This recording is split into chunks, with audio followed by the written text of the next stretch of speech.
Professor, Yes. you said last time you were going to change the date of the Chapter 11 homework, but it was still due yesterday. Let me check that because I thought yours was done and my face-to-face I class was not done. I'm gonna pull that up real quick. I did do it yesterday. Mm-hmm. I unfortunately didn't do very well because there was two problems I legit could not figure out how to do on there. Gotcha. I wouldn't worry too much about a particular grade on your homework, but I get what you're saying.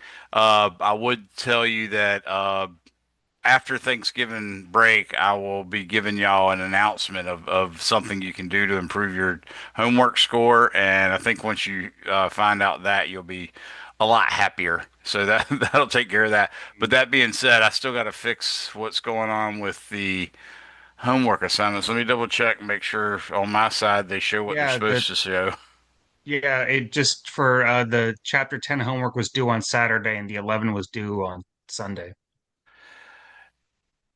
Yeah, dang it, there it is. Yeah.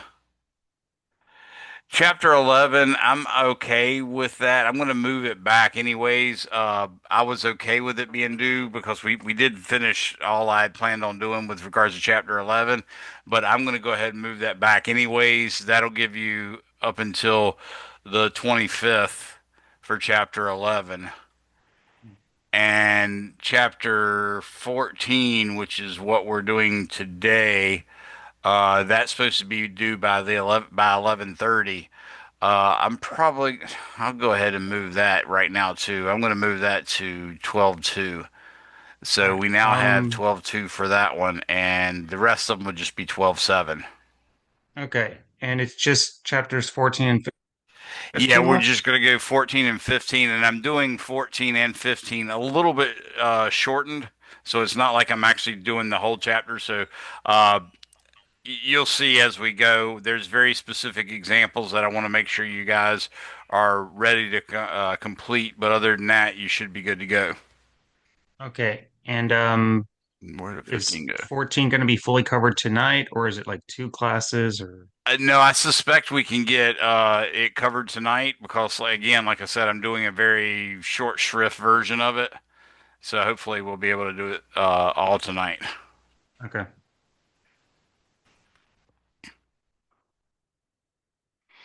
Yeah, okay, I got that fixed. That's weird. I literally looked at that and it was all right, and then I found out the face-to-face one was wrong, and I fixed that. So I don't know what happened, but I apologize about that homework. I'll look and see if anybody got it done on the original date. Maybe give some partial credit on that as well. So, anyways, sorry about that, guys. Anybody else have any questions? We still got about 4 minutes before class starts.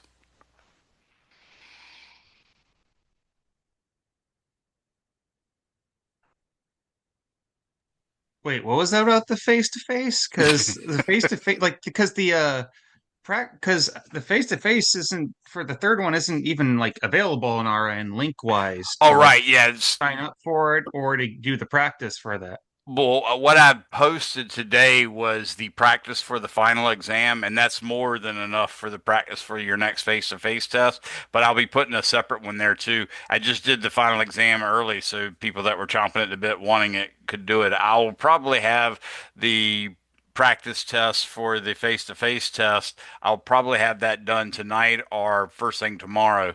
And then you'll have, in principle, you could do it the weekend after Thanksgiving, but meaning it'll be available then. But I'm going to give you until past the following weekend, at least till Monday of the first week of December, and that'll allow you to get I think that yeah, that's first week of this. No, it's the second week of December. So up till the Monday, which is I think the 7th. So you'll have that to do the face-to-face test, but you also have the previous Saturday, and then Monday, Tuesday, Wednesday, Thursday, Friday for the final exam to be proctored. So you'll have basically 2 weeks. You'll have two tests, and it'll be kind of exhilarating and scary and all that good stuff, but not too bad. All right. Sorry, I'm trying to do multiple things at once, and it's not always the best way to work, and it gets hard to speak aloud while you're doing that. All right, got another student in here. We still got about 2 minutes before class starts. We are, as I said, going into chapter 14 today.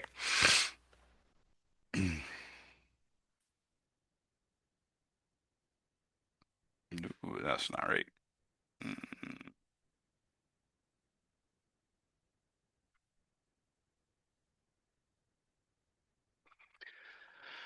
okay,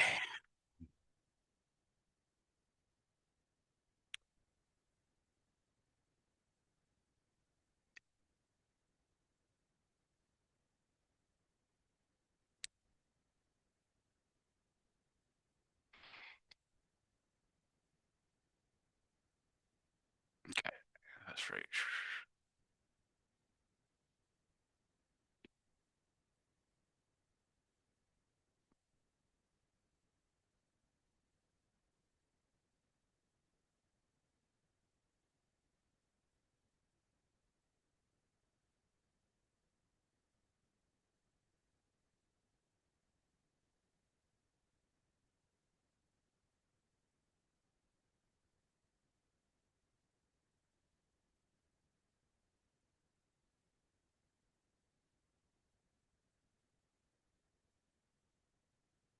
All right, we got it's 5:30 now, so we should go ahead and start. I want to let everybody know today's the 24th, which is Monday. The way I've got it planned is I will make your practice or your face-to-face test three. That'll be available at least by Saturday or Sunday of this weekend, and you'll have December 1st through really December 8th to get that done. And then you'll also have the final exam, which you'll be able to take probably from December 6th all the way through December 12th. And you can get all that done during that period, but it obviously has to be done by December 12th because that's the last day of classes.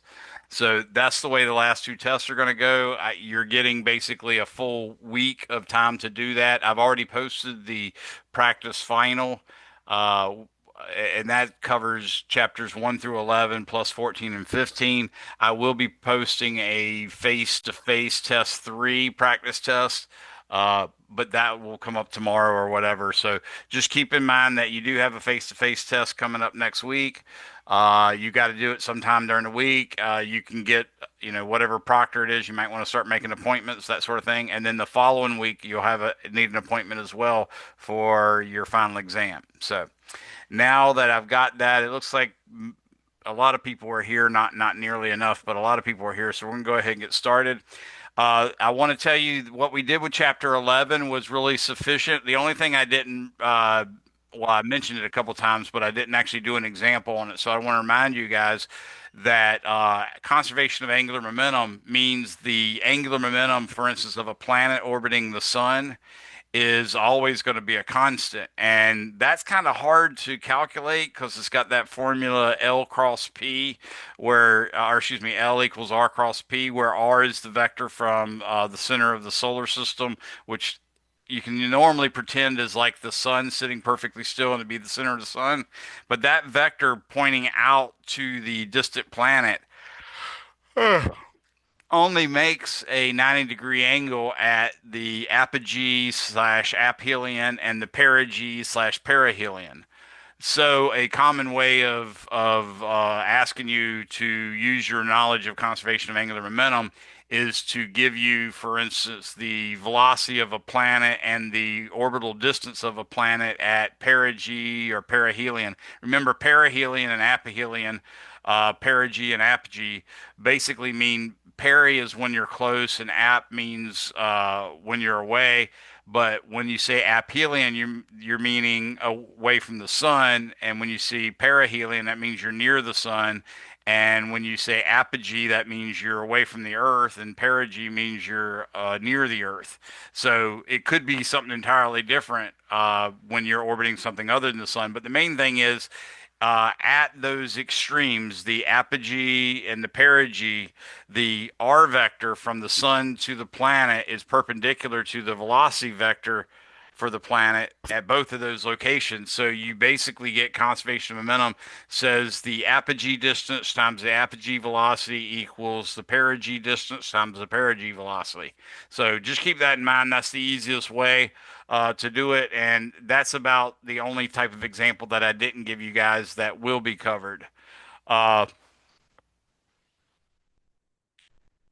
Daniel asked if he could take it this Saturday. I will make sure that I'll have it available for you this Saturday, Daniel, and I'll submit something at the testing center.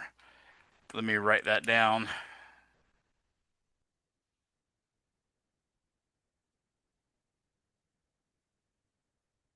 All right, I got a note for that just to remind me. So that should be done. Everybody, go ahead and chat me your first and last name again for our attendance. But what I'm going to do now is go ahead and share my screen with you guys, and we're going to get started on chapter 14, which is called oscillations. I want to tell you a lot of stuff, but I'm going to leave some of the stuff to tell you for the actual videos that you can see online. One of the things, for instance, we're studying is it appears we study a lot of masses on springs and springs in general, but I want you to understand that in reality, it's not that springs are necessarily that important. What is going on is if you do a Taylor series or Maclaurin series expansion for any potential energy function, what you'll find is the first term is 1/0 factorial times the zeroth derivative of the function, which means just the function itself, evaluated at 0, times x to the 0 power, which means 1. That is just a constant. 1/0 factorial is 1. F of 0 is some number, but it's a constant, okay? That constant might be 0, in which case it's even simpler. The next term is 1/2 factorial, the first derivative of f of x evaluated at x equals 0, and then times x to the 1 power. In that case, if you're actually near a minimum of potential, then that means your derivative is very close to 0. So that term right there goes to 0, and then you're left with the next term, which is 1/2 factorial, which 2 factorial is just 2. So you literally get 1/2 times a constant, specifically the second derivative of the function f, evaluated at x equals 0. So that's like a k for a spring constant, times x squared. So you literally get that all potential energy functions near a minima are essentially 1/2 kx squared. And because of that, we study a lot of springs. Okay. Now, what I want to show you is Hooke's law gives us this.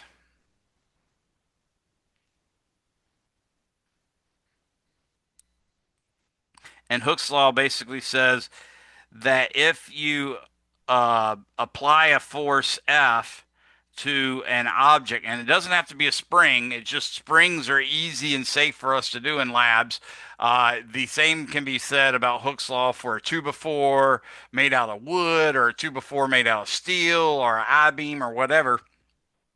But what it says is if you, for instance, compress a length of 2x4 or a length of iron girder or something like that, if you compress it by an amount X, Hooke's law says that there will be a force that you're going to feel, and that force is going to go in the opposite direction that you're pushing. So if you're trying to compress the 2x4, the 2x4 is going to push against that. That's why the negative's there.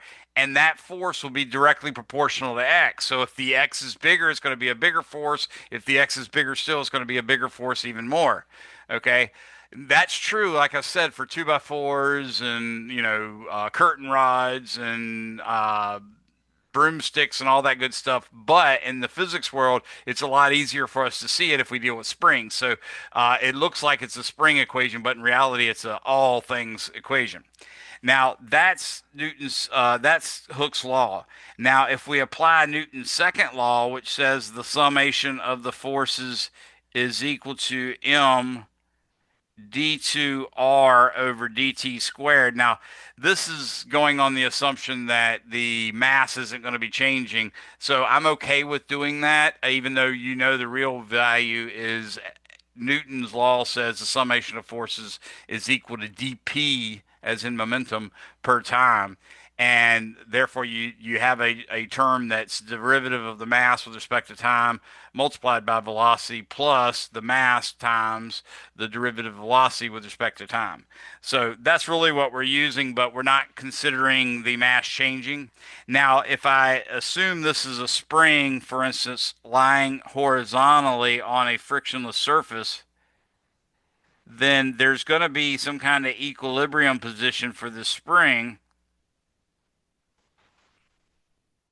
and it's maybe right here. So the way we do an equilibrium position for a spring is we set up a coordinate system, for instance, right there, where I'm going to say, for instance, this is my x-axis, this is my y-axis, and x equals 0 corresponds to the equilibrium position. But now, if I come along and give it a tug, for instance,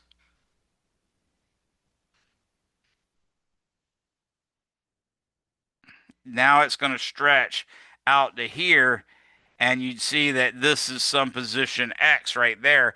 And notice that x is positive, and Hooke's law says the force would be negative k times that positive x. That's why the negative is there, to show you that it's what we call a restorative force.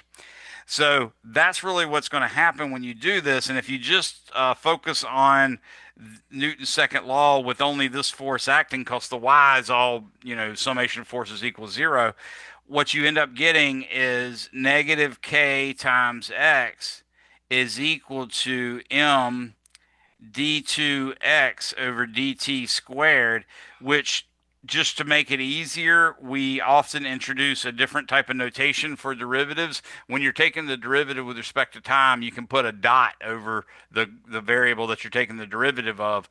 And if you're doing it with respect to x, you can put the prime symbol. So another way of writing m d2x over dt squared is x double dot. So that's another version. Now, if you actually get all these terms on one side and 0 on the other, what you end up having is mx double dot plus kx is equal to 0. This is called the simple harmonic oscillator equation. Again, it is an equation that tells us how a mass on a spring is going to behave, but it actually fits on a lot of different things. As you'll see in this chapter, it's going to bring up several ways in which this equation is the valid differential equation. So this is simple harmonic oscillator. And notice it's what we call a second order differential equation, because the highest derivative is a second order derivative, meaning you take the derivative of x and then you take the derivative of that. That's a second derivative. And it has a constant multiplied by the second derivative plus a constant times the zeroth derivative equals 0.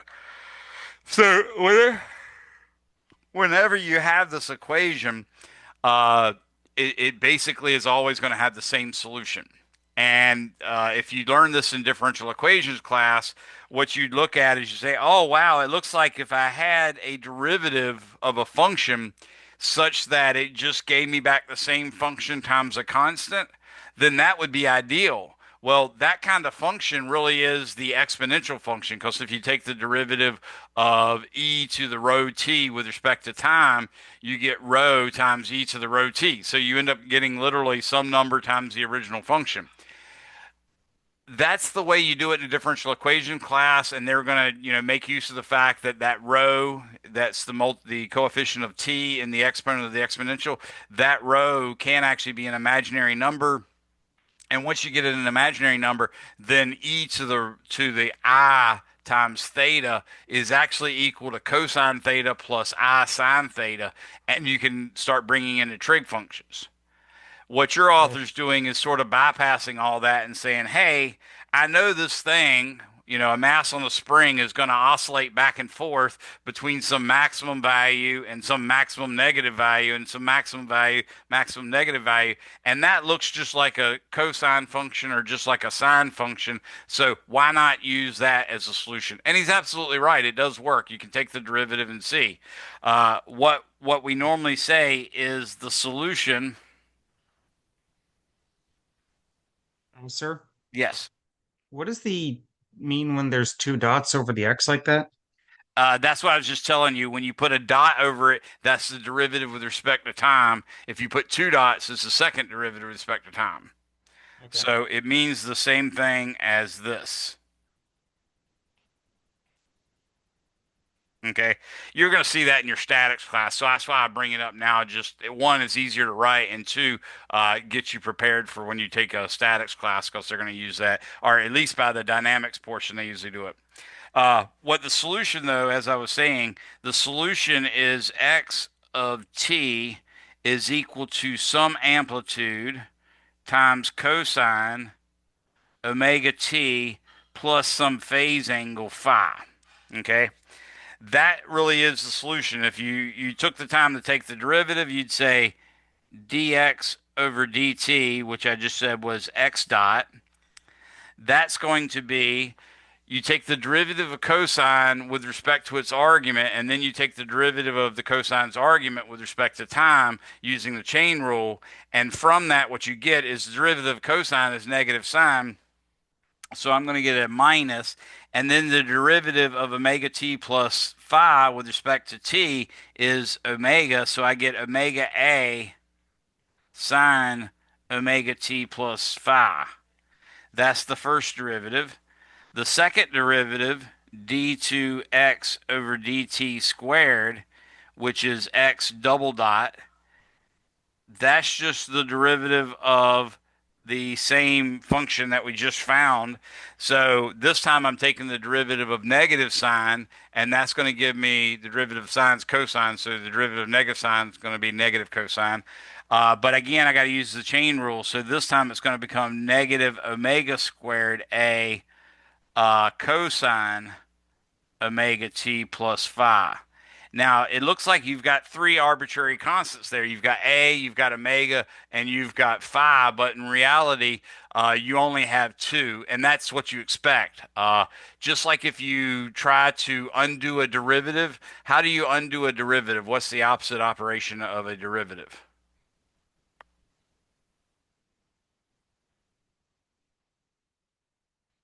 It really is that easy. It's not like a trick question. Exactly. Integral, Taylor. Good job. So, another thing that you know about that is when you take an integral without a limit of integration, then you have to add a constant. So just thinking in terms of that, if I have a first order differential equation that only has the highest derivative is a first derivative, then I need one integration constant, which is worked out by initial conditions. So first order differential equation needs one initial condition, like x at t equals 0 is 5. That would be an initial condition. Similarly, when you do a second order differential equation, you're integrating twice, so that's going to give you two integration constants. So that tells you, hey, if I'm doing a second order differential equation, I'm going to have two arbitrary constants. And they're arbitrary until you define the initial conditions. So in that case, you might have x of t equals 0 is equal to 5, and then you might have the velocity at t equals 0 is equal to 3 meters per second or something. That would be another initial condition. So that's why you have omega a and phi in this solution. The omega is going to turn out to be a ramification of the equation you've got no control over, but the a and the phi are going to come from the initial conditions. So the way we normally write this differential equation, instead of writing mx double dot plus kx equals 0, we usually divide through by m. And when I do that, I get x double dot plus k over mx is equal to 0. Now, if I plug in these equations that I got for the second order derivative, what I'm going to get is negative omega squared a cosine omega t plus phi plus k over m times the original function, which is a cosine omega t plus phi, like that, and that's all equal to 0. What you can see is we have a common factor of x of t, specifically a cosine omega t plus phi. So what we can do is we can say this is negative omega squared plus k over m times a cosine omega t plus phi, which again, this part right here is just x of t, and that's all equal to 0. But this is literally Newton's second law, so it has to be valid at all times. So I can't look in there and find out what particular time is going to give me 0, because that would, one, make a function that's not really important at all. In other words, it's not going to help us. We're studying a mass that's sitting perfectly still, so that's not going to be very helpful. But the other thing is it has to be true at all times. So I can't just choose a specific time that makes cosine omega t plus phi equal to 0. Uh, and let that satisfy the equation. In fact, what has to happen is this quantity right here has to equal 0. And because of that, we get omega is equal to, technically it's the plus or minus, but we always just take the positive. So it's the square root of k over m. So that's what omega is. You don't have any freedom of that. That's just a ramification of the equation itself. That leaves the a and the phi as quote unquote integration constants that you get from the initial conditions. Now, what I want to point out is if you look in your book, it goes over simple harmonic motion, and then it goes energy in a simple harmonic oscillator, then it goes simple harmonic motion related to uniform circular motion. So in that case, when you're doing uniform circular motion, you're going to find that it also obeys this equation, x of t is equal to a cosine omega t plus phi. So that's another equation, only in that case, the omega is just the typical omega. So I want to remind everybody that omega is technically 2 pi times f, and we also have that f is 1 over the period. So all of these equations have to be part of the discussion that we're dealing with whenever we're dealing with the harmonic oscillator equations. The a and phi are determined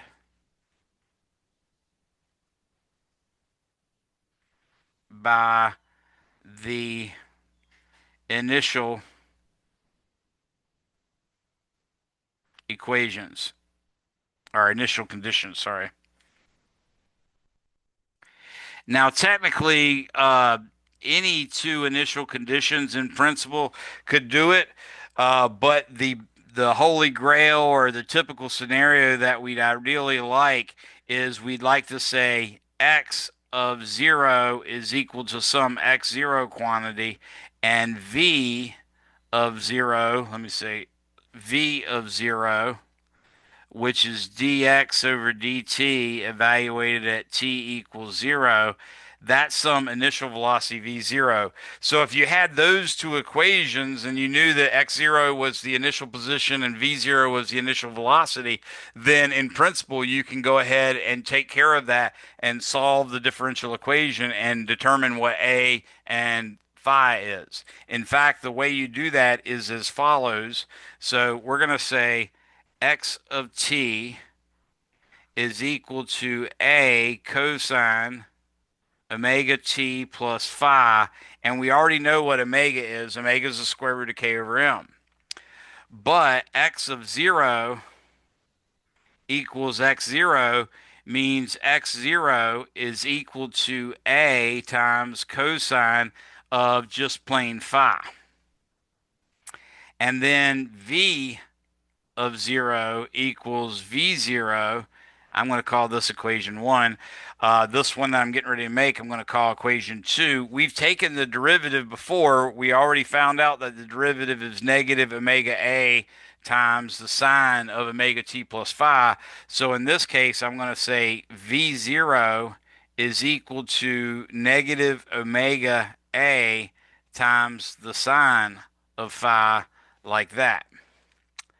Now, that doesn't necessarily seem that helpful, but here's what you can do. And by the way, this actually works, and I've given you a way by doing this that will always work, but I never do it this way myself. I usually just take the initial condition for the position, throw it in there. I try to figure out some way to figure out either A or phi, and then I do the initial condition with velocity or whatever initial condition I have and try to figure out the other one. But this is a brute force way that will quote unquote always work.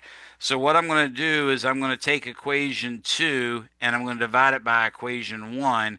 And when I do that, I'm going to get V0 over X0 is equal to negative omega A sine phi divided by A cosine phi, like that. You can see that the A's are going to cancel out, and you can also see that this is going to give me negative omega tangent phi. So you can imagine, for instance, a right triangle like this, whose remember, tangent theta is opposite over adjacent. So the opposite is going to be a negative V0 right here. The adjacent is going to be omega, omega times x0. Notice omega, which has units of like radians per second. When you multiply omega times x0, you get units of meters per second, just like the V0. So this triangle makes some sense. This is the right angle, and this is the angle phi. So that's what you can think about, and you'd see that this hypotenuse is omega squared x0 squared plus V0 squared square root. So what we now have is phi is equal to the tangent inverse of negative V0 over omega x0. So that's a solution for phi. And now we need a solution for A. And we can take equation 1. So from equation 1, and let's call this 3. So I'll say 1 and 3. That gives me x0 is equal to A. Now I got to take the cosine of phi. Cosine is adjacent over hypotenuse. So I'm going to say this is omega x0 over the hypotenuse, which is the square root of omega squared x0 squared plus V0 squared, like that. And now you can say, oh, A must be equal to x0 times the square root of omega squared x0 squared plus V0 squared square root divided by omega x0. And you see the omega cancels out. So you can finally say that maybe omega, if I pull that omega, since the two x0s canceled out, if I pull that omega inside the square root, it would be in the denominator. So you'd say A, go back to green. You'd say A is equal to x0 squared plus V0 over omega squared, like that. And now you have the two quote unquote arbitrary constants. So that's just a way that will always work. Okay. Now, the big thing is your book tells you that this motion, this x equals a cosine omega t, is just like what they call it, uniform circular motion. So x of t is not only what happens to a mass on a spring laying horizontally on a frictionless surface, it also happens to be like if you have a rock in the tread of your bicycle tire, as that rock goes around like this, if you plot its y coordinate, you would see its y coordinate does this. And that's another cosine function or another sine function. It's what we call sinusoidal motion. Only the amplitude in that case would be the radius. The omega is still the angular frequency, thus still the number of radians per second that it spins through every second. And the phi is just a adjustment to see because cosine starts, remember, at x equals 0 corresponds to the cosine of 0, which is 1, and then it goes down to negative 1, and then it goes back up at 2 pi to 1 again. Well, if it's not exactly starting like that, then you might have it leave the y-axis and go up a little bit, hit the max, and then go back down. So it's off. It's just shifted off a little bit from the pure cosine function. That's the whole purpose of that phi, is it allows that phi to change where you could change it to negative 90 and it then becomes a sine function. I think it's negative 90, it might be positive 90. But the main thing is by that phi, you can turn a sine into a cosine or a cosine into a sine, or you can turn it into something in between the sine and cosine. So we already know that x equals a cosine omega t is something that's important. So I'm going to circle that for you as well. And what I want you to realize is that this is one form of the simple harmonic oscillator equation. This is another form of the simple harmonic oscillator equation. And there's a lot of different things that obey that. The key is if you have an equation that is a constant times the second derivative in time plus another constant times the function itself equals 0, then it's always going to be solved by x equals a cosine omega t plus phi. And I just told you circular motion, as your book explains in section 14.4, can compete with that as well. In which case, for circular motion,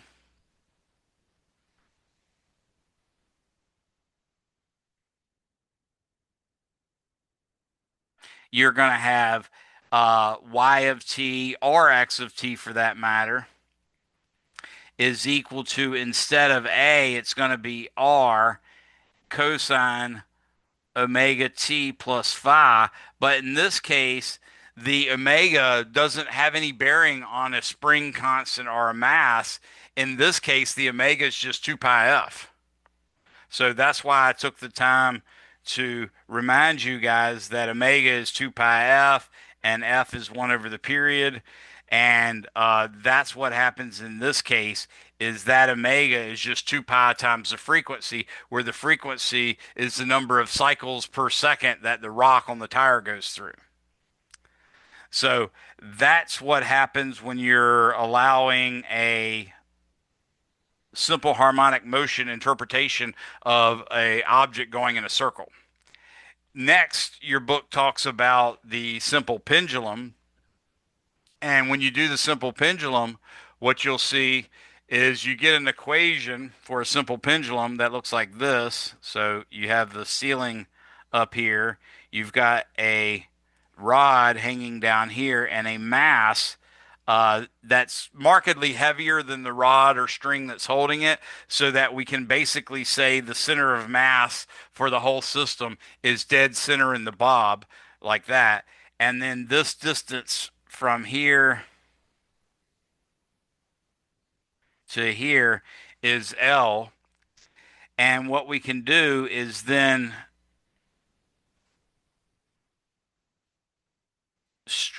pull this pendulum out to an angle theta, and what we'll get is a very specific set of forces acting on this. We're going to have the tension T pulling up that way. We're going to have a force of gravity mg that's that way, but that force of gravity can be related to a force that's anti-parallel to the tension, and then a force that is perpendicular to the tension, like this. This one is mg, because this angle right here is also theta. This one is mg sine theta, and this one is mg cosine theta, like that.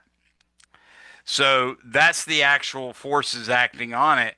If you want to think about this, we can say, well, the force of mg sine theta, if we choose to draw our coordinate system, let's say this way. Actually, I want to do this in black. So I'm going to say coordinate system x-axis that way, y-axis that way. Then we could say basically negative mg sine theta, and that's negative because just like Hooke's law, when you pull out theta in the positive direction, the force is going to pull back in the negative direction. That's going to be equal to uh, m x double dot, or in this case, it'll actually be m theta double dot is the way we normally do it. But the main thing we're going to do is we're going to say that this quantity is approximately equal to mg theta. That's called the small angle approximation. The main thing is if you do a Taylor series slash Maclaurin series expansion of sine theta, the first term is literally 1 times theta to the 1 power. Okay. The next term is negative 1 over 3 theta to the third power. So that is markedly different than the first term, and the fact that it's cubed would tell you that if the angle's small, then a cubed small angle is going to be really small, so it's more or less irrelevant. Because of that, we can ultimately say that the force is going to be mg, and we replace sine theta with basically the length, the hypotenuse, if you will, over S, where S is the little bit of arc length right here. So you could actually say theta, sine theta, which is approximately equal to theta, is the arc length S divided by the radius, which in this case is L. And from that, what we get is F is approximately equal to negative mg over L times S. And that is yet another version of the differential equation. So the differential equation turns out to be theta double dot is equal to negative mg L. Or actually, let me write it the way we did in the previously. So let me do this real quick. So we're going to say theta double dot plus mg over L times theta is equal to 0. That's the differential equation. Notice how that looks like the simple harmonic oscillator equation again.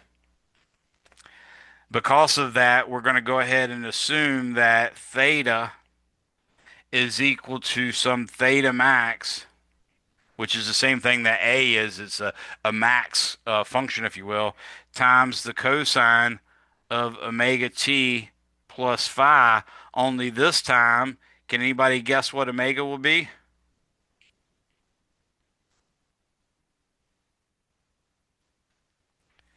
Before we had x double dot plus k over m x is equal to 0. Now we have theta double dot plus mg over L times theta is equal to 0. So who can tell me what omega should be? Cosine of Maybe that extra part I just wrote might help you a little bit.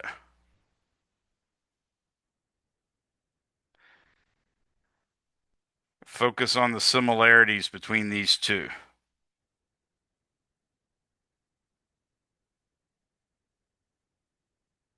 So I want to know what is omega for this case.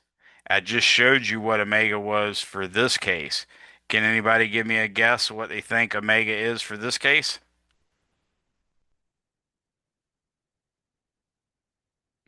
It's okay if you can't. Hopefully, after you see the second one, you'll be like, oh, duh, yeah. So, again, the exact same thing happens if I took the derivatives, but the main thing is we get a chance of getting a plus or minus square root. And in this case, it's going to be m times g over L is going to be the actual, actually, it becomes mg over L. And the m is in the bottom as well. Sorry about that. So that ends up becoming the square root of g over L. So that, Sir, that is what Taylor said in the comments. oh, I didn't see. Thanks, Taylor. Appreciate that. Oh, good job. Yeah. Good job, Taylor. Appreciate that. So now you see we have yet another solution. This means now that with that equation, we're going to get theta equals theta max times cosine omega t plus phi, where omega is equal to the square root of g over L. The mass is actually canceled out. That's why it's not in there. But that's a whole different version. But it gives exactly the same equation, exactly the same solution. The difference being that the omega is slightly different. So that's what happens when you go to study a pendulum. And we had to make the assumption that the theta was small to get this pendulum to do that. We actually know how to solve it when the theta is big, but it requires what's called an elliptical integral, and it's just not fun. But it turns out that even if you get up to 30 degrees, that's only going to produce about 5% error. So don't worry about the angle being small as too much of a limitation because you can still get a very small error. So that's just a plain pendulum.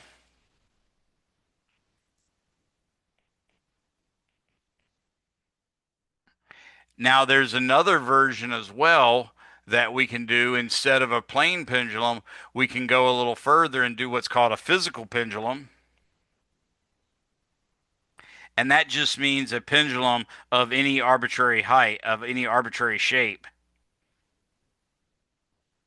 And what happens in that case is you have a blob like this, and you have an axle through which it rotates, and you have a center of mass right here.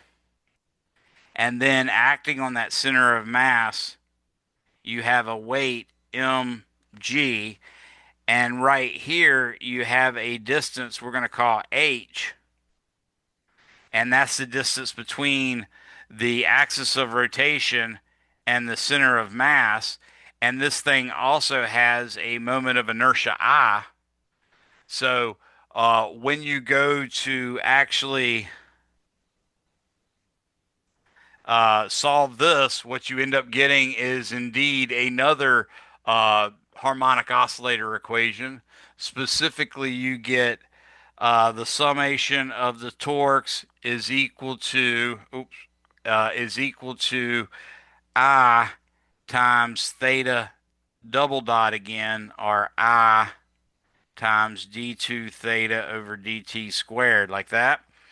Now, with that in mind, you can see that the torque is basically just going to be mgh times the sine of theta with a negative. So we get negative mgh sine theta is equal to I theta double dot. And that means theta double dot plus mgh over I times the sine of theta is equal to 0. If we again make the small angle approximation, then we get theta double dot plus mgh over I times theta is on the order of 0. Okay, I'm saying it's approximately because we just made the small angle approximation. So lo and behold, we get again theta is equal to theta max times cosine of omega t plus phi, where omega in this case is the square root of mgh over I, but all that other stuff is still valid. We still have omega equals 2 pi f. We still have f equals 1 over t. But now we've got this for the physical pendulum. There's also what we call a torsion pendulum, and a similar thing comes up. In that case, we end up getting from, I'll call it this way, let's say a torsion pendulum. What we mean by a torsion pendulum is, oops, that's supposed to be a U. What we mean by a torsion pendulum is you can imagine that flat ribbon stuff that you get from like party stores that pull a they pull a pair of scissors against it and it makes it all curly, and then they tie it to the bottom of a balloon. That flat ribbon stuff, if you just hang that from a ceiling with a weight on it, then it'll slowly reach equilibrium where the thing is flat without any twists in it. Now, if you come by and take whatever's hanging from it and just twist it a little bit and let it go, it's going to automatically pull itself back, and it's going to do that with a something like Hooke's law. And in fact, what you find out is Hooke's law for the torsion pendulum is torque is equal to negative k times theta, and the object that you're throwing will have a moment of inertia I. So lo and behold, you're going to get yet another equation. In this case, you're going to get theta equals theta max times cosine omega t plus phi, where in this case, omega is equal to the square root of k over I. So again, another equation that just obeys the simple harmonic oscillator equation. Okay.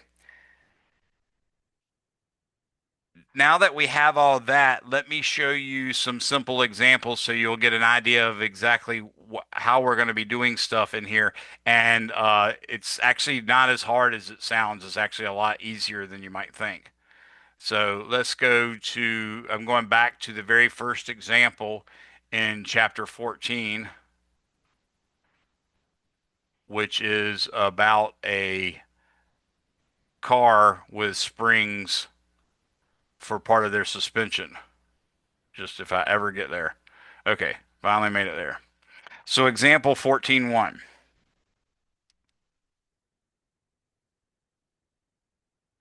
It says, when a family of four with a total mass of 200 kilograms step into their 1,200 kilogram car, the car's springs compress by 3 centimeters. What is the spring constant of the car's springs, assuming they act as a single spring? And B, how far will the car lower if loaded with 300 kilograms rather than 200 kilograms? So what we have here is F is equal to technically negative kx, but we throw that negative away all the time when you're just trying to find out the magnitudes of k and stuff like that. We also know that the mass is going to create a weight, which is m times g, and that's 200 kilograms times 9.80 meters per second, which is 1,960 uh, meters, or excuse me, newtons. Okay.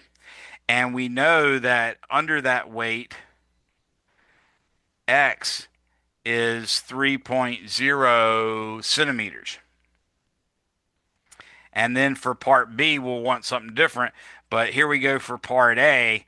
What we have is 1,960 newtons is equal to, again, I'm dropping the negative sign here.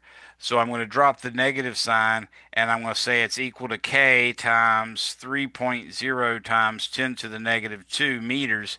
The units should be in the base units of SI, so that's why I went ahead and converted that to meters.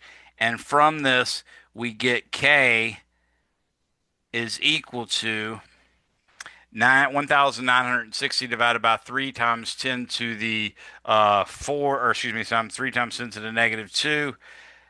I'm going to punch that out real quick. 1960 divided by 3. Ooh, excuse me.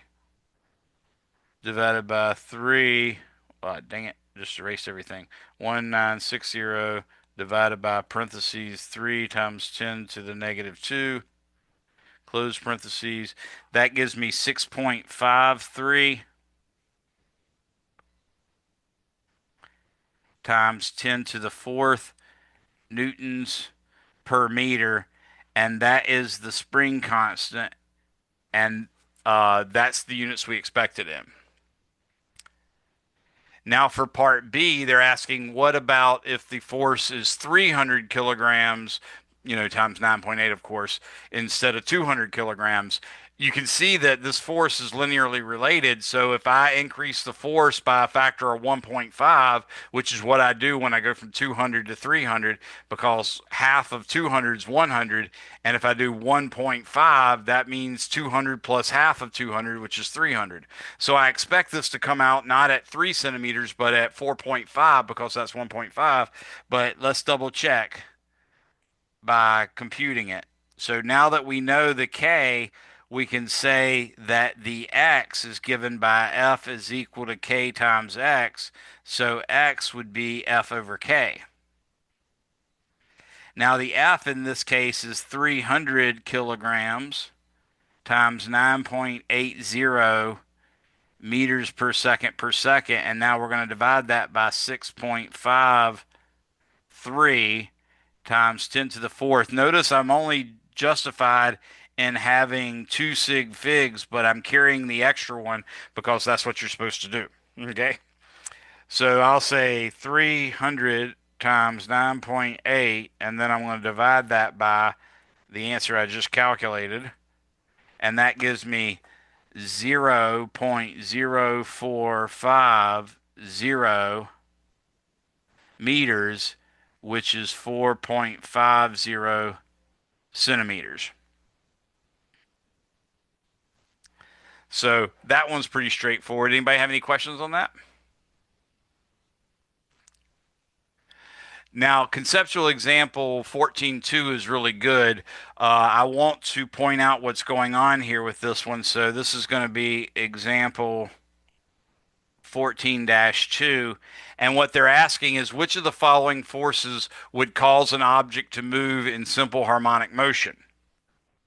So the choices are A, F is equal to negative 0.5 x squared. B, F is equal to negative 2.3 y. C, F is equal to 8.6 x. And D, F is equal to negative 4 theta. And they're asking which ones will create simple harmonic motion. Remember, simple harmonic motion needs something like Hooke's law, so it needs to be a restorative force so that when you pull something in the positive x direction, it should make a force in the negative x direction. Or if you pull something in the positive theta direction, it should make a force in the negative theta direction. Or the same thing with the y variable. Okay. The problem with this one, the A, if the x is negative, since you're squaring it, it never becomes a negative times a negative, so it's always going to be a negative force. In other words, the force is always pointing to the left, whether you're pulling it to the right or the left, so that can't restore it. So I'm going to put an X through that one. The B, even though that has a Y, that's okay, right? As if the y is positive, then I'm going to get a negative number, and if the y is negative, I'm going to get a positive number. So this works fine. So this one does allow simple harmonic motion. The F equals 8.6x, that has the x, so I have the ability to put in a negative x, but when I do put a negative x, I get a negative force. So if you pull it slightly to the left, the force is going to make it go even further to the left. And if you push it to the right, the force is going to make it go even further to the right. So it's not restorative, so that one cancels out. If you look at F is equal to negative 4 times theta, you can put in a theta being positive and you get a negative F, and you can put in a theta being negative and you get a positive F. So that one is going to make simple harmonic motion. Any questions on that one?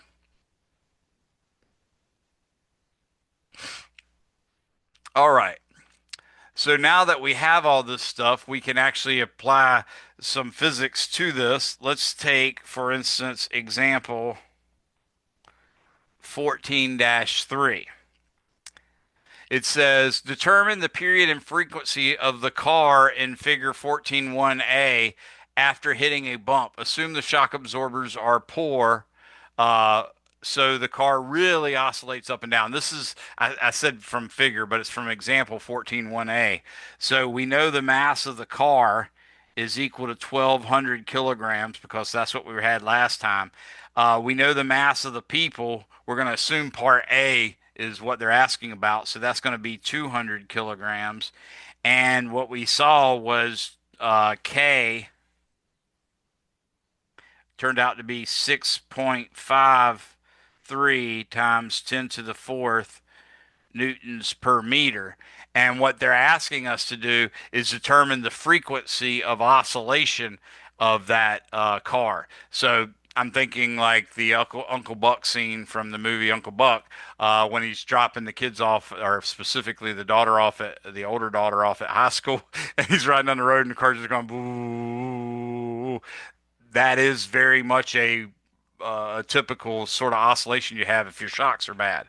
So how do we do that? Well, we know it's going to obey our equation. That's a simple harmonic oscillator. So we know omega, which is equal to 2 pi times f, is going to be equal to the square root of k over m. And that m is the mass of the car with the people in it. So with this in mind, we can say f is in fact 1 over 2 pi times the square root of k over m.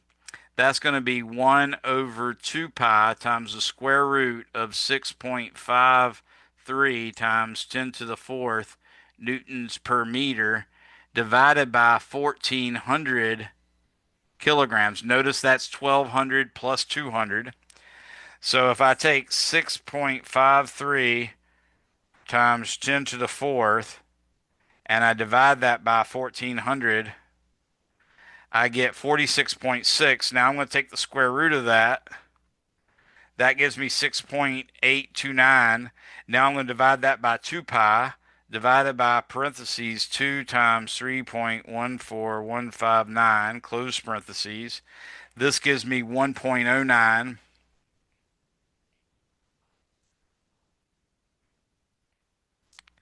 hertz, and that 9 is an extra digit that's not a sig fig, but that's the frequency of oscillation.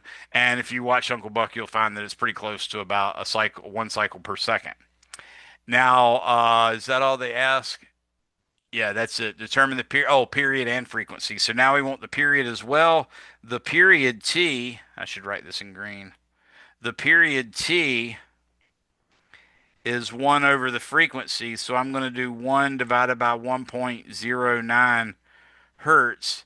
And that's going to come out to just plain seconds per cycle. So if I raise this to the negative 1 power,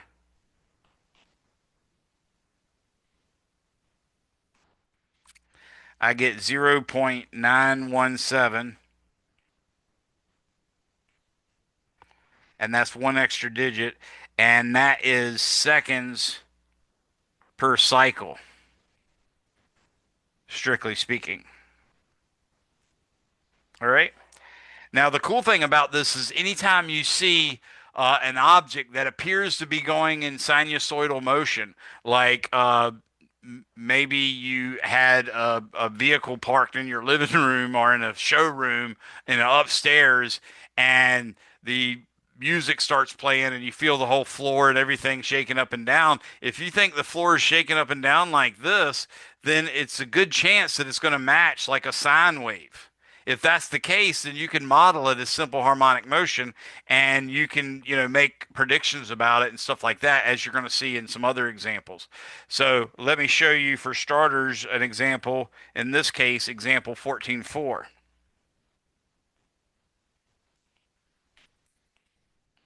In the example 14.4, it says a spider of mass 0.30 grams waits in its web of negligible mass. A slight movement causes the web to vibrate with a frequency of 15 hertz. A, estimate the value of the spring stiffness constant K for the web, and then B, at what frequency would you expect the web to vibrate if an insect of 0.10 grams is trapped in addition to the spider? So what we have is the mass of the spider is equal to 0.30 grams. What we have is the frequency is equal to 15 hertz. And we also have the mass of a bug is equal to 0.10 grams. And what we want to know is for part A, K equals question mark. And for part B, frequency is equal to question mark. Okay. So all I have to do is say, okay, F is equal to 1 over 2 pi times the square root of K over M. So if I square both sides, I'll get F squared is equal to 1 over 4 pi squared times K over M. So K will actually equal M times 4 pi squared F squared. So with that in mind, for part A, I'm going to say K is equal to 0.30 times 10 to the negative third kilograms. Remember, this was grams, so we have to use it in kilograms. And then times 4, and then times pi squared, and then times 15 hertz squared. So I'm going to say zero point 0.3 times 10 to the negative 3 times 4 times 3.14159 squared. Now I'm going to say times, oh, my calculator's being a pain in my rear, times 15 squared. And this gives me 2.66. Actually, yeah, that rounds to 2.66 newtons per meter with one extra digit. So that's the spring constant for this web. Notice a web doesn't look anything like a spring, but still we're modeling it as a simple harmonic motion with a spring and a spring constant. So we can make predictions and then run experiments to see if they match what we get for simple harmonic motion. But the big thing is because it's likely to swing in a sinusoidal motion, then this will likely work.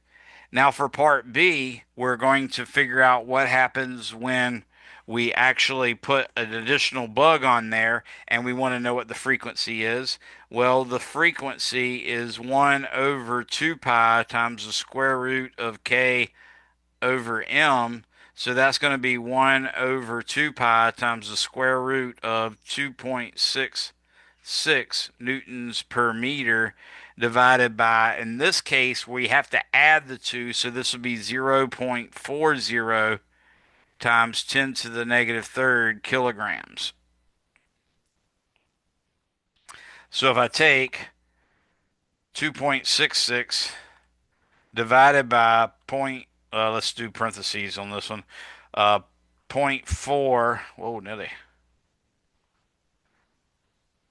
point 0.4 times 10 to the negative 3 gives me 6,650. I'm going to take the square root of that, so I'm going to raise it to the 0.5 power.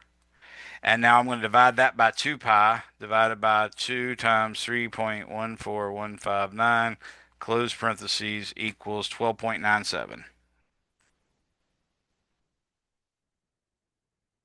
Actually, that's 12.98 hertz, which is approximately equal to 13.0 hertz. And that zero is not a sig fig.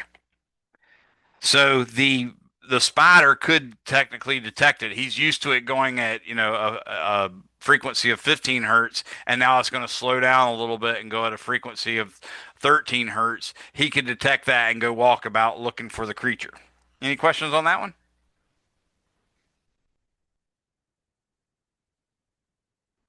Here's another example. In this case, it's a vibrating floor. This is example 14.5.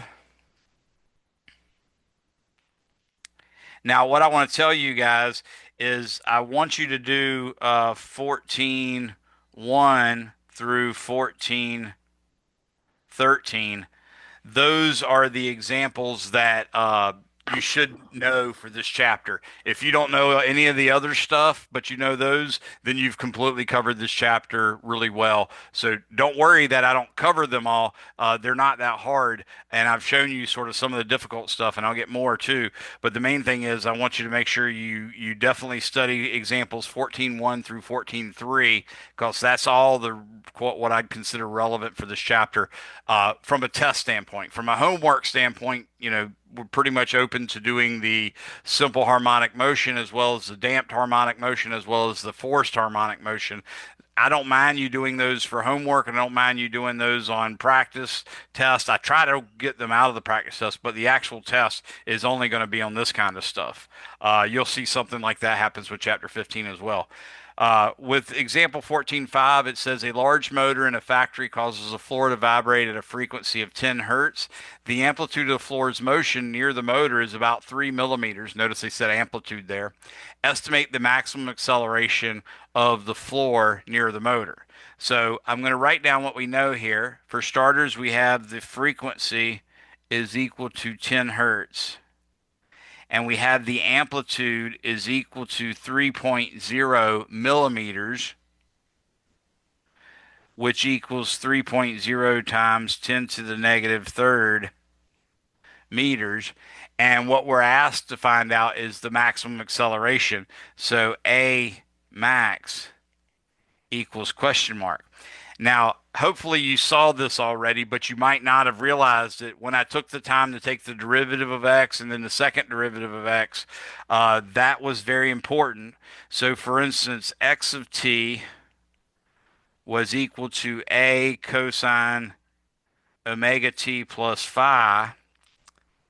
Then v, which is dx over dt, that gave us negative omega a sine omega t plus phi. This quantity right here, just like the a right here is the amplitude, this quantity omega a is the max velocity because the sine means it's going to jump up and down from positive 1 to negative 1, positive 1 to negative 1. But since I've got omega times a in front of it, it's going to jump up and down from omega a to negative omega a, negative omega a. Similarly, a is what we have as well. So a is dv dt. In this case, that turns out to be negative omega squared a cosine omega t plus phi. So this quantity right here is a max. So that's the critical thing for you to understand to figure this out. And by the way, doing this allows you to do what I used to do as a structural engineer. We would work, and in our case, I was usually designing for wind load, but there's a whole area of structural engineering called lateral loading, and that's done for earthquakes as well as wind. We do a different calculation to determine the pressures on the walls and stuff as a result of wind than you do as a result of an earthquake. In fact, on an earthquake, what they have to do is find out what the acceleration of the whole structure is going to be, and then they build to withstand that. So, in us calculating the acceleration of this floor, we can actually do the stuff that a structural engineer would normally do to make sure that floor is stable enough to hold that massive piece of machinery that's doing all this. So, let's go ahead and figure out what it is. What we have is omega is equal to 2 pi times f. So that's 2 pi times 10 hertz. And of course, 2 pi is 6.28. And we're really only given 2 sig figs, so 6.28 is enough. So omega is equal to 62.8 radians per second. And we already know what A is, so therefore A max is equal to omega squared A, which equals 62.8 radians per second squared times 3.0 times 10 to the negative 3 meters. So 62.8 squared times 3 times 10 to the negative third gives me 11.8 meters per second every second is A max. So here's yet another thing we can do to model a system as a simple harmonic oscillator, and from that design specs based on what we just got. Anybody have any questions on that one? All right, another typical example is you not only do you need to know this function x equals a cosine omega t plus phi, you need to know what the a, the omega, and the phi is. So here's an example, example 14.6.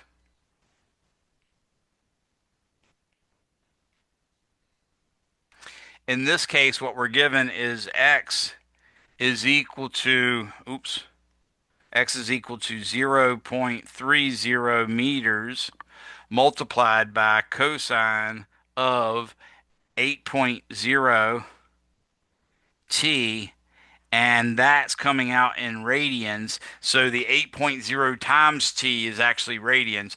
That means that if you actually go to compute something like the cosine, you actually have to put your calculator in radian mode, or you can keep it in degree mode, but you got to convert the 8 times t to actual degrees instead of radians.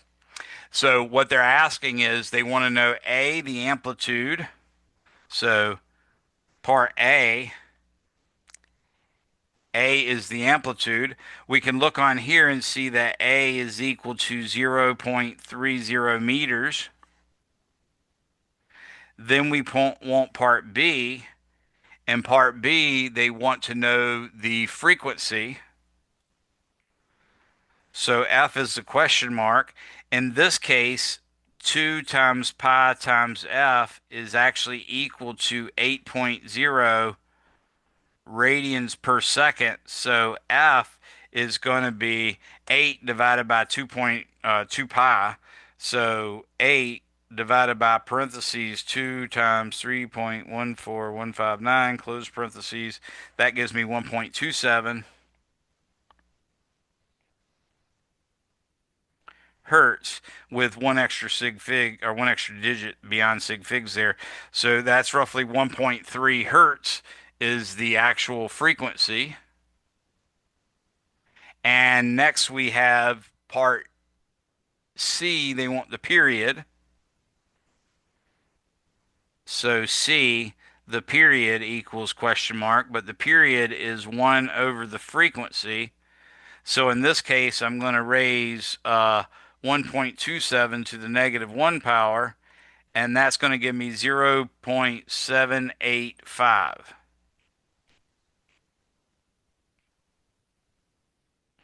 seconds. And that is the period. So you see how we're just looking at individual parts and figuring it out, and then we're using that extra stuff. Omega is 2 pi f, f is 1 over the period, so on and so forth. Now we're going to find in part D the maximum speed. So D is Vmax equals question mark, but we know Vmax is equal to omega A. So if I take omega, which is the 8.0, and multiply it by the 0.3, 8 times 0.3, then I get 2.4. So this is 2.40 meters per second is Vmax.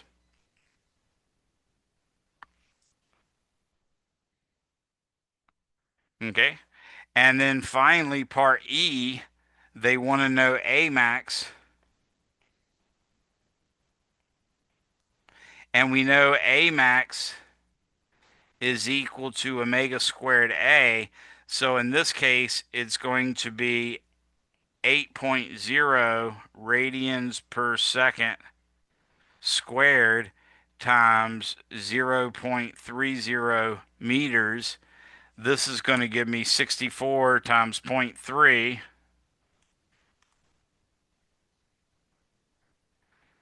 and that gives me 19.2, one extra digit. Meters per second is equal to A max. See how you're just taking the bits of x equals a cosine omega t plus phi and finding out what each of those parts are? When we get into chapter 15, we're going to do something similar to that, only we're going to be using a wave equation so that instead of cosine of omega t plus phi, we're going to have cosine of k times x minus omega t. And then in principle, you could put a plus phi on that. But again, that's just going to require us to do more of this figuring out what each part means. Uh, Looking okay for as the time goes. So, example 14.7. I'm going to start the next page on this one. So, example 14.7 or 14-7, whatever. It says loudspeaker. The cone of a loudspeaker oscillates in SHM, simple harmonic motion, at a frequency of 262 hertz, which is middle C. The amplitude of the central part of the cone is 1.5 times 10 to the negative fourth meters. And at t equals 0, x is equal to x is equal to a. At t equals 0, x is equal to a. What they want us to do here is they want us to write what equation describes the motion of the center of the cone. So A, they want x of t equals question mark. B, they want to know velocity and accelerations as function of time. So v of t equals question mark. Acceleration of time equals a question mark. And then finally, they want part C. They want to know what x of 1.00 milliseconds is. Okay. We only got about 5 minutes. So I want to quickly run through this. What we're going to do is we're going to say x of t is equal to a, which is 1.5 times 10 to the negative fourth meters, times cosine of omega t, but omega is 2 pi times f, which is 2 pi times 262 hertz, and that is 262 times 2 times 3.14159, and that gives me 1646. So 1,646. They really gave us 3 sig figs there, so I'm going to put that and I'm going to write radians per second for the unit there. And then I'm going to say times t, like that. And then technically it's going to be plus phi. But, oops, don't need to put that. But when we say x of 0 is equal to a, what that gives us is that A is equal to 1 point, well, I should say basically we know what A was already, so I'm going to say 1.5 times 10 to the negative fourth meters is equal to 1.5 times 10 to the negative fourth meters times cosine of just plain phi, because we set at t equals 0, so the omega t term disappears inside the argument. And of course, this is only true for phi. Let's say true for phi equals 0 plus or minus pi plus or minus 2 pi. Obviously, the 0 one's the best, so we're going to go ahead and say A x of t is equal to 1.5 times 10 to the negative 4 meters times cosine of 1646 radians per second times t, and that's it. So notice that was just a way for us to evaluate the phi. That's why they gave us that information about x at t equals 0. For part B, all we have to do is take the derivative to get the velocity. So v of t equals dx dt. In this case, it's going to be 1646 times 1.5 times 10 to the negative fourth. That's going to be 0.246 or 247, 0.247 meters per second times the sine of 1646 t. I'm going to leave the units off for this just because I'm running out of time. And I'm going to say a few things at the end of this. Y'all can leave when time's up. That's not a problem. But I needed to mention something about the harmonic oscillator in general, just so you understand where some equations came from that you're going to study later. The acceleration as a function of time is the derivative of the velocity as a function of time. So the acceleration of t is dv dt. So you're going to get negative. Now I'm going to take that 0.246 and I'm going to multiply it by 1646 again. That's going to give me 406 meters per second times cosine 1646 t, like that. And that is our acceleration as a function of time. Now, this part C is strictly to make sure that you guys know about putting your calculator in radian mode. That's the whole reason I figured that they're asking it. So what they're asking for is x of 1.00 milliseconds. That would be 1.5 times 10 to the negative fourth meters times cosine of 1646 times 1.0 times 10 to the negative third, like that. So what I'm going to do instead of actually putting my calculator in radian mode is I'm going to take 1646 times 1 times 10 to the negative 3. And I know that's coming out in radians. So what I'm going to do is multiply it by 180. And then I'm going to divide it by pi. And by doing that, I've converted it to, instead of 29628, 296.28 radians, it's also going to be equal to 94.31 degrees. And that's what I'm going to do. I'm going to say the cosine of that answer that I just calculated, and that gives me a negative times 1.5. Ooh,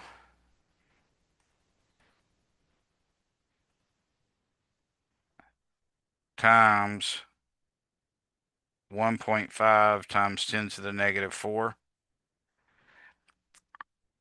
Now, what this gives me is, yeah, negative 1.2 times 10 to the negative fifth. Negative 1.12 times 10 to the negative 1, 2, 3, 4, 5 meters. And that is the answer to that.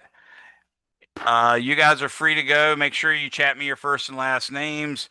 I'm going to quickly go over some stuff so you'll have it on this video. It's specifically with regards to the harmonic oscillator. You can still do the other examples. It's just 14.8, 14.9, 14.10, 11, 12, 13. You can also look on my YouTube channel. I've done all those examples all up there. I'll put some more on our weekly module.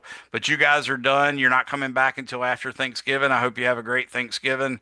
And when you come back, be prepared to work on a face-to-face test, and we'll go into chapter 15 next time.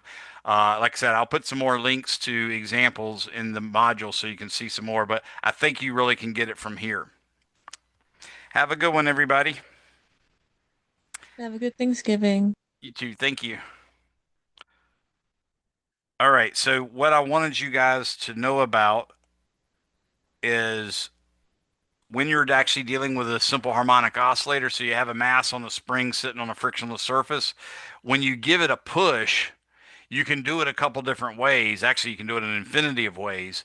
What you can do is you can push the spring in, which would normally be called the negative x direction. So you push that spring in, and then you push it into some maximum x value, and then you just let it go. What you've done is put work into the system, and that amount of work is equal to the energy that you now stored in the spring system, and therefore the total energy is E equals 1/2. I'm going to use purple here. E is equal to 1/2 K times A squared, because that X that you pushed it in was the highest it'll ever get, because when you let it go, it's frictionless. So it's going to speed up, speed up, speed up till it gets to the equilibrium position, at which time the potential energy is zero, but the kinetic energy, 1/2 mv squared, is a maximum. So it's 1/2 mv max squared. And then it slows down, slows down, slows down until it stretches by an amount equal to the amount that you compress the spring initially. Now, in reality, there's no such thing as frictionless, so it'll be a little bit less than that amount that you compressed it, but it's still going to be approximately it. So the total energy is just 1/2 Ka squared, because that's the way you started it. With that being said, that means that any time later, that's the total energy, and the total energy is supposed to be 1/2 K x squared plus 1/2 m, assuming the spring itself doesn't have an appreciable mass, but it's 1/2 m v squared.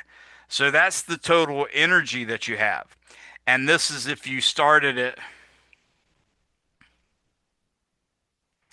compressed or stretched,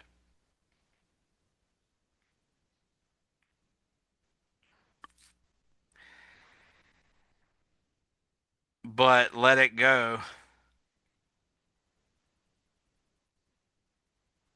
without a push. In other words, it doesn't have any initial velocity. Okay, that's the key thing. If it doesn't have any initial velocity, then whatever x you compressed it to is really your amplitude. And from that, you can see I could multiply both sides through by 2, and then I could divide through by m. And what we get is k over m a squared is equal to k over m x squared plus v squared, so that v is equal to plus or minus the square root of k over m times a squared minus x squared, which, by the way, that is plus or minus omega times the square root of a squared minus x squared. So that's what happens if you give it a push, or excuse me, you compress it or stretch it initially without giving it initial velocity. If instead you just smack the poop out of it while it's sitting there on the equilibrium spot, then the only energy it's going to have is that kinetic energy you initially gave it, in which case you're going to have E is equal to 1/2 m v max squared, but that's also equal to 1/2 k x squared plus 1/2 m v squared. So we can do all that all over again. We can divide through by 2m on everything, and then we can solve for v. In that case, we're going to get v equals plus or minus, in this case, it's going to be omega. Well, I'll just go ahead and solve it. We're getting rid of the 2, so this is going to be, well, actually, let me just go ahead and show you. the steps because there's a good chance I'll make a careless mistake otherwise. What I do have is v squared. So if I divide both sides by 2m, what I get is, or excuse me, by 1/2 m.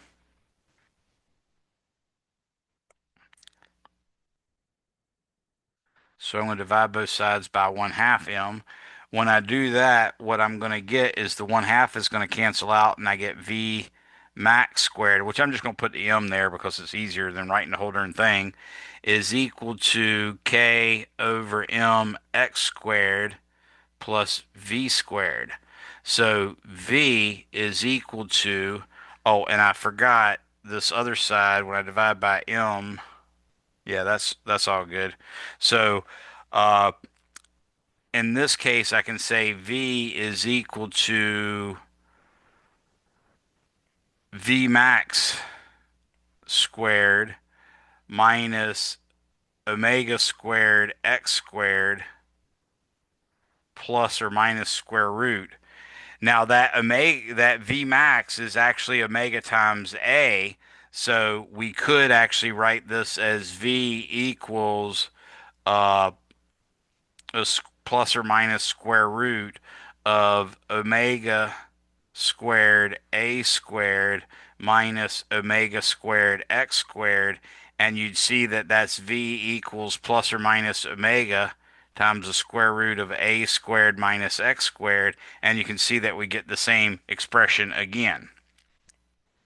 Now, in addition to that, you could in principle push it from equilibrium and give it an initial velocity. So you could like push it in 1 centimeter and then hit it so that it has a velocity and amplitude already. But in that case, the amplitude is going to continue to increase or maybe decrease because you hit it the opposite direction that you compressed it. But if you hit it the same direction you compress it, it's going to compress further on and reach a higher amplitude, and you still have the total energy is equal to 1/2 k some max amplitude squared. But in this case, that A is not the initial compression. So in the end, these equations still work. So I just wanted you to know where these equations came from and why we're using them. But that allows you to figure out all that with this stuff. So I hope that's good. Colin, did you have any questions on that since you're the last one here?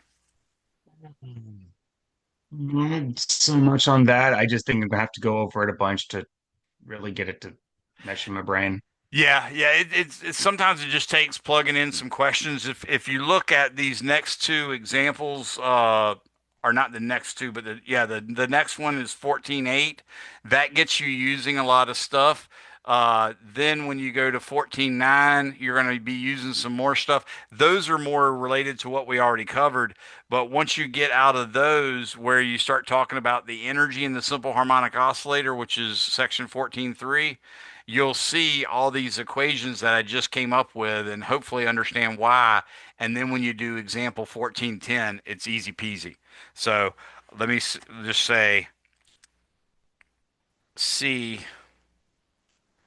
example 14-10 to get used to that.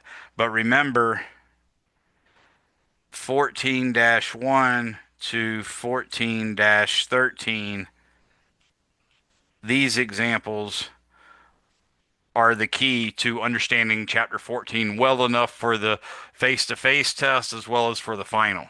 So, Right. you have any questions before I let you go there, Colin? Is chapter 15 also covered in the face-to-face? No, no. I'm not even sure that I'm going to put chapter 14 in the face-to-face. I know I'm going to put chapter 11. I may or All may right. not put chapter 14 in the face-to-face test, but you'll know once I put the practice test up, which will be either tonight or first thing tomorrow. All right. Okay. All right. Then that's about it. Thank you. All right. Thanks, Colin. Appreciate you sticking around, bud.